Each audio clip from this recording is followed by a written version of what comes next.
Some time ago I made a tutorial about reading a measuring tape, which seems to be kind of a lost skill among more recent generations, but that's another subject. In that video, I explained how to quickly read measurements as fine as a 1/16 of an inch. And since its release, I've received several comments asking why I stopped at 1/16 and ignored 30 seconds and 64ths of an inch. Well, one reason is the fact that few measuring tapes display such fine increments. But the main reason is I don't measure anything that fine, certainly not project parts. For me, 1/16ths of an inch are fine enough, just as for many outside the US and our great ally Liberia, millimeters are fine enough for most woodworking and carpentry tasks. But wait a minute, they say. Look at how large a millimeter or a 1/16th of an inch is. It's like this big.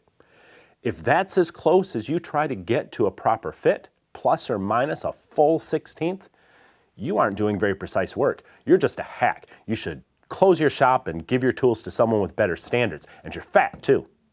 When someone says something like that to me, I think it's safe to assume one of two things. Either they watch far more woodworking than they actually do, or their experience is limited to this modern era, which is full of digital tools where wood is measured to the thousandth of an inch as if it were a much more stable material like metal or a good hard cheese.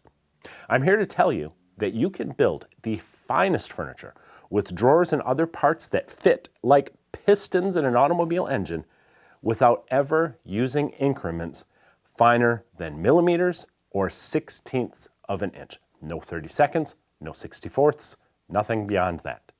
This is because the entire premise of the argument that says fine work requires fine increments is flawed. A ruler with 30 seconds or even 64ths is no more accurate than one with just quarters or even just inches on it. Likewise, a ruler with millimeters is no more accurate than ones with 1/16ths of an inch on it or barleycorns or any other scale. As long as the scale is consistent from end to end, a ruler is as accurate as your ability to see the lines it has and to place your marking tool on those lines to transfer a measurement to a project part. So when I say I don't need anything finer than 1/16ths to do fine woodworking, I don't mean that I accept an error of plus or minus a 1/16th of an inch. I simply mean I rarely measure project parts that don't fall exactly on one of the 1/16th marks on my rule. Likewise, my European friends rarely measure project parts that don't fall exactly on one of the millimeters on their rulers. Now, how can that be? Well, it's simple. This isn't a machine shop. We don't design furniture that's 24 and 17/30 seconds by 32 and 11/64ths. You'll never find measurements like that on a project plan, despite what folks who like to mock our fractional system may think. If I design a table, it might be 24 by 32. Some of the parts may even be designed using quarters or 1/16ths, but that's it. I don't usually go finer than that for project design. It's really no different than someone with a metric system. They might make something that's 60 centimeters by 80 centimeters. They may even go as fine as 602 millimeters by 806 millimeters, but they aren't going to design a table that's 602.2 millimeters and 86.3 millimeters. There's just no reason to do that unless it has to be some weird custom fit into an existing space. But what about that? While the overall dimensions of a project may be no finer than 1/16ths of an inch or millimeters, don't some of the individual components of projects need to be finessed to a finer degree to get a perfect fit? Absolutely. But that's where so many folks get misled by our modern day fascination with ultra measurable accuracy. They think woodworking is about measuring, then cutting out a bunch of parts and then assembling them. But that's not how woodworking works, not unless you want a lot of errors to creep into your project. Take a simple box, for example. Let's say I want this box to be exactly 12 inches square. Now I might measure, mark, and cut my first two sides to exactly 12 inches. But the top and bottom pieces that go between have to account for the thickness of the two side panels, so the overall width will be exactly 12 inches. Now, if I'm using perfectly milled 3/4 inch thick stock, the math will be easy. I subtract 3/4 and 3/4 for the two sides, and I get 10.5 inches, so that I'll come out with a full 12. But what if I'm using metric plywood, or I milled myself stock from thicker stock, or wood that might have been exactly 3/4 of an inch thick when the home center put it on the shelf, but it's become slightly thinner as it's dried more? Chances are the distance between my sides is not going to be exactly 10 3/4. It might be 10 and 23 30-seconds, or 10 and 45 64ths.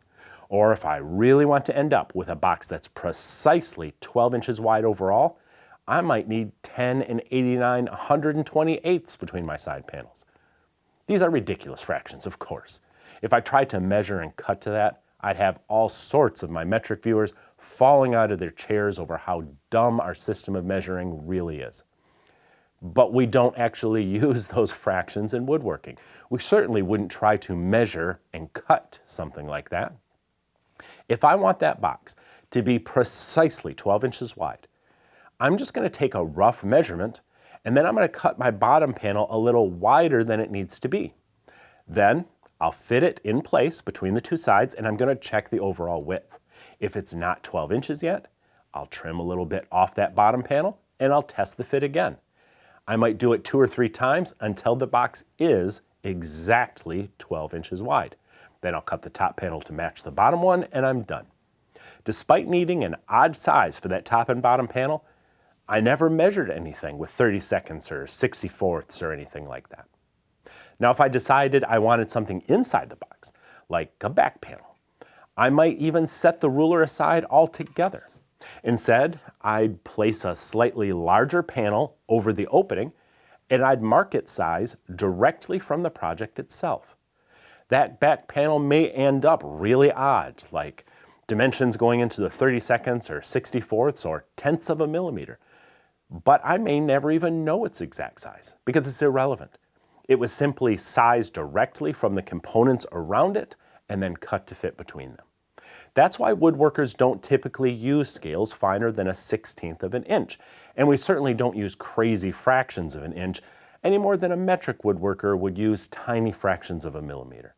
We don't design furniture that way, and when we do need a fine custom fit, we aren't getting it by squinting at the fine marks on a machinist's rule and then transferring that to our workpiece with our No. 2 pencil. We're fitting the parts to whatever size they need to be. Now for something really interesting. I may plane some of my things by hand, but I do the bulk of my milling with machines. And I upgraded those machines, particularly my jointer and planer, to helical cutter heads years ago, and it completely changed how the tools work. They're quieter, dust collection is better, the surfaces are smoother, and they're free from lines and tear out, even in really difficult wood. Honestly, it may be the best investment I've made in a long time. So if you want an aftermarket head for your older machine, you should consider pulling the trigger now. And you definitely should do it at mywoodcutters.com. They're a small Canadian business that deals with Bird Shelix and Titan Lux cut heads. These are the best ones out there in my opinion. I got my first head from My Wood Cutters, I don't even know how many years ago. And since then, I've put in half a dozen of them in different machines. I trust Stefan and his team because they know their stuff. They can walk you through choosing the right head. They can help you to get measurements if they need to manufacture a head for an odd tool. They can help you with making the actual upgrade in your machine, and they don't disappear if you need their help down the road, something that unfortunately seems common when you buy from another source. I wouldn't consider anywhere else for a substantial purchase like this. If you want to check out what a helical carbide cutter head will cost for your jointer or planer, use the link below this video and tell mywoodcutters.com that I sent you. See you next time.